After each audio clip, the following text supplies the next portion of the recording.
আমার পাপার সেকেন্ড রথ। বৃষ্টির দিন হলেও রথ তার বের করতেই হবে। যোগু দাদাকে সে ঘুরাবেই। সাথে এই যে একসঙ্গী তার দিম্মা, প্রথম সোজা রথেও দিম্মার সাথে ঘুরে বেড়াচ্ছিল, দ্বিতীয় রথেও সে দিম্মার সাথেই ঘুরে বেড়াচ্ছিল, তার সব সময়ের সঙ্গী।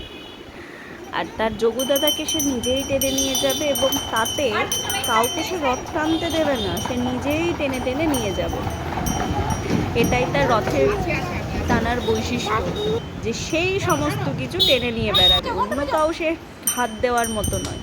এই যে উল্টো রথে ছাতা নিয়ে দুইজনে বের করে ভেতেছে।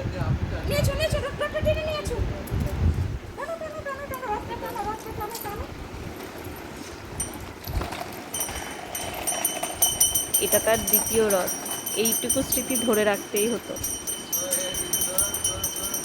রাস্তা দিয়ে সে ঘুরে বেড়াবে, কিন্তু দিম্মা তাকে ছাড়তে নয়, সে ঘুরে বাড়ির পথ দেখাচ্ছে।